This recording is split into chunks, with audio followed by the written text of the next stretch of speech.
July 4th, 1863.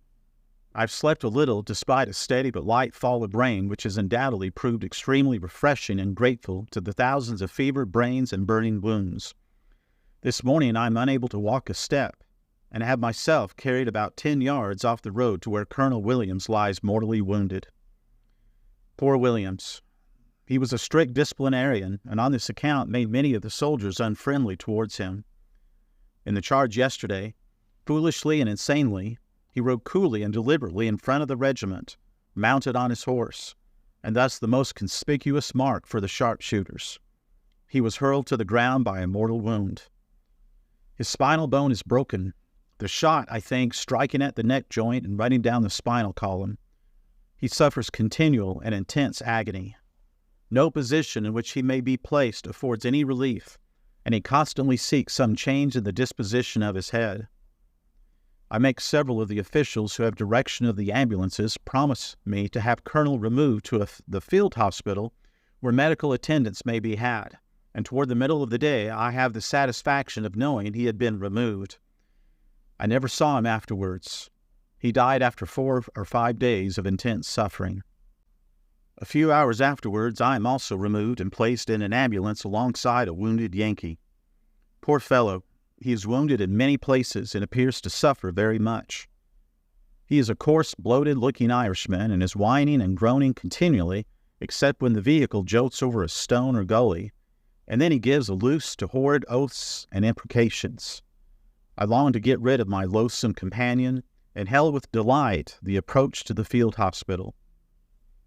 The rain is pouring down as we reach the field hospital, which differs from the battlefield only in this respect, that we have some kind of medical attendance and rations of crackers and substitute coffee. The accommodations are the same.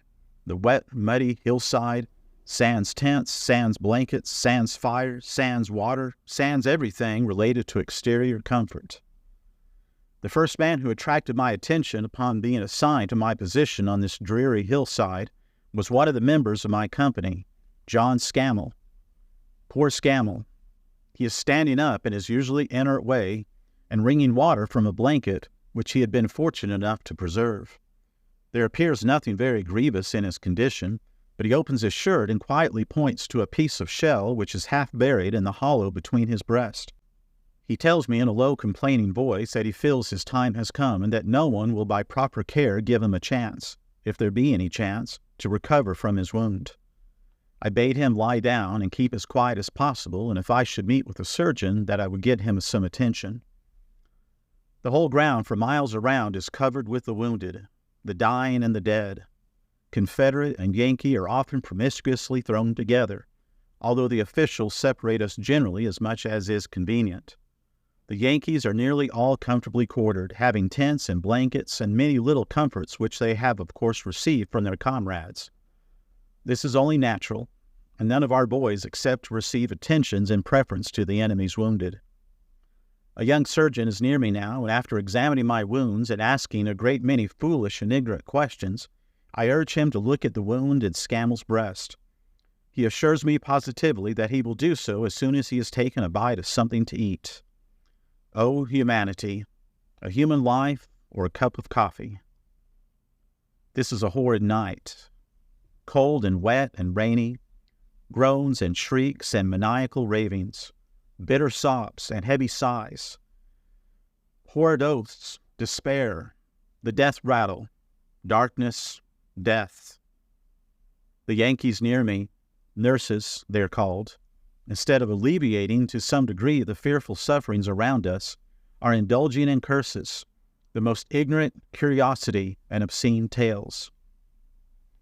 All night long, I lie awake shivering with cold, save when my wearied eyelids droop for a moment, again to be opened by a convulsive start at the wheels of the ambulance, all but run over my feet, and the infuriated drivers curse and whip their horses, or some yell or shriek louder than the rest tells how near the horses' hoofs have approached some helpless, wounded wretch. All night long these ambulances move among us, still bringing more and more from that field of blood.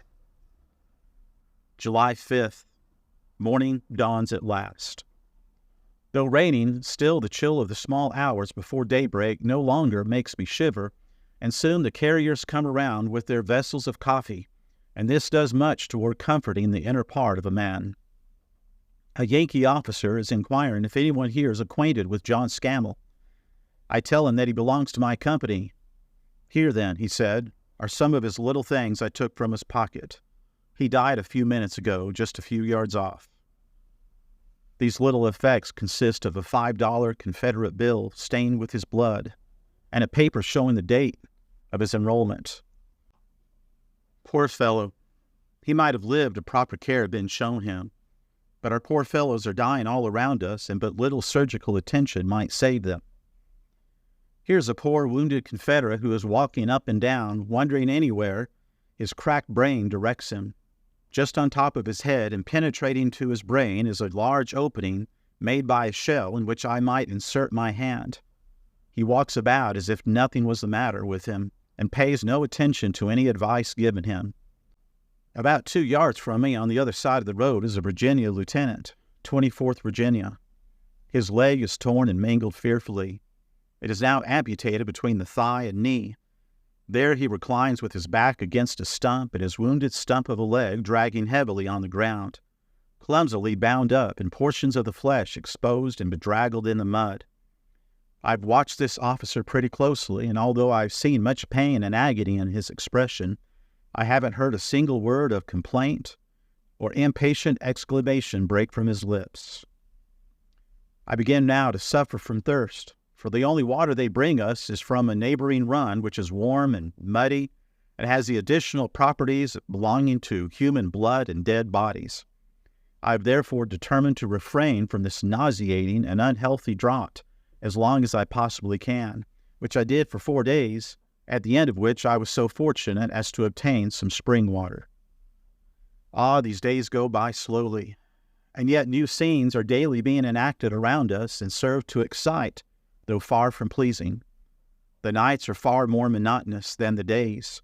Then the groans and shrieks and ravings of the wounded are much more impressive, and the weary sleepers enjoy but fitful slumbers. There is one poor youth nearby whose agonies are frightful, especially at night. Both his thigh bones have been broken by a ball, and really his anguish is enough to move a heart of stone. The worst is that he lingers in this terrible agony for 3 days, and it was a real satisfaction to learn that the unfortunate boy had expired. Another victim, and a member of my regiment, is deliriously moaning and shouting all the night. He begins in a low tone of voice and shouts louder and louder, using only one phrase all the time until he becomes exhausted. Thus he repeats frenetically 100 times at least the words, "I'm proud I belong to the 1st Virginia Regiment." Then he stops and begins another sentence, shouting and singing until he is exhausted. Another of the 19th Virginia has a jaw fractured and throat lacerated and is actually dying of pain and hunger. 2 or 3 days pass by, and we can hear nothing reliable about the movements of the army. The Yankees tell us the most ridiculous stories of the hasty and disastrous retreat of our army, how large detachments are daily captured, and how the whole will be destroyed before they reach the Potomac.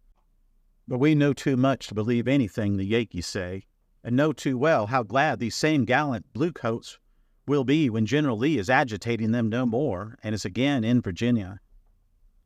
General Lee, like the noble, thoughtful general he is, has left behind many hundreds of nurses and many surgeons of his army to assist and to care for the thousands of the brave men whom he knew could not receive the attention they required from the hands of the enemy. These nurses and surgeons are afterwards detained as regular prisoners of war.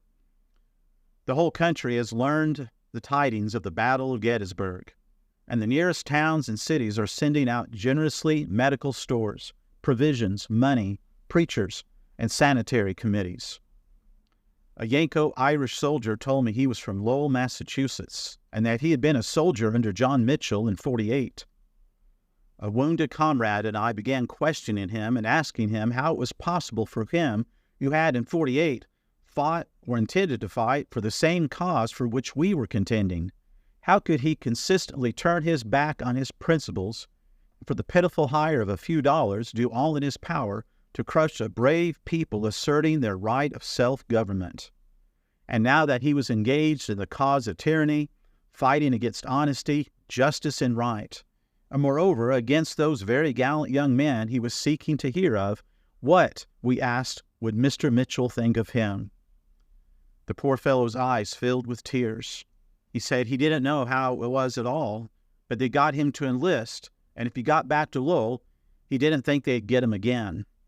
He then went off and returned with 2 good blankets and a fly tent, which he insisted on our taking from him, and then hastily bidding us goodbye was gone, and we never met him afterwards. Perhaps we were too severe towards him, but when we see the Irishman supporting so foul a tyranny as ever blackened the pages of any history, our indignation cannot but be moved. My condition is somewhat ameliorated by the kindness of our loyal Irishman, and today, Thursday the 9th, 5 or 6 of us are assigned to a larger tent, and here for the first time my wounds are washed and some lint and bandage put over them. They give me no pain unless I try to walk or stand. There are incipient maggots in them which further develop themselves in a few days. With us was Lieutenant Timberlake, 7th Tennessee, wounded through the body and suffering continual and acute pain. The bullet had entered just to the right of the stomach, but instead of piercing through it, it had been turned from its course by muscle or cartilage or something which it followed, and came out near the backbone. A Yankee surgeon examined his wound at the hospital and told him there were no hopes of his surviving over 48 hours. Timberlake laughed and told the surgeon he didn't quite feel prepared for death and would like to live a little longer.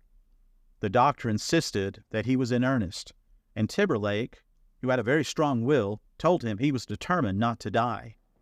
He didn't die either, but for more than a year after that he was in prison with me. He was suffering continually and very painfully, for his wound would close only to reopen again. How well I remember his manly face with his long flowing beard. He was as gentle as a child and spoke most sweetly and affably to all his friends. Crowds of visitors were arriving every hour to inspect and examine, in truly Yankee style, the wounded, and to see what kind of horns the rebels had upon their heads. Many came to assist in caring for the wounded, and brought clothes and blankets and cordials and medicines and what not. Miss Dix also was here and condescends to converse with our party. This morning, July 10th, she spoke about the harsh treatment of Yankee prisoners in the South, and we spoke of the tyrannical rule of Yankee rulers in the South. She asked if we had ever heard of General Dix, that he was a kind man, and that no one could accuse him of cruelty to anyone under his command or control. The Yankee surgeon in charge of all the wounds in these parts is a Georgian, but being educated at West Point, he has thought it incumbent on him to deny his native land and join with its enemies. He is a very fine-looking man and has his hand in a sling, for yesterday, when operating upon a gangrene wound, the knife with which he was operating cut his finger slightly, and he very sensibly had his finger immediately amputated. The next morning our party were told to leave Gettysburg, and we could go either to David's Island, New York, or to Baltimore. We preferred Baltimore, but rued our unfortunate choice very bitterly when we learned that every attention, care, and kindness was bestowed upon our fellow prisoners at David's Island, whilst we were treated worse than brute animals and cast into the black hole of Fort McHenry. We could not foresee this difference, however, and approached the Gettysburg depot gaily joking and singing, nor thought of the trouble and suffering awaiting us.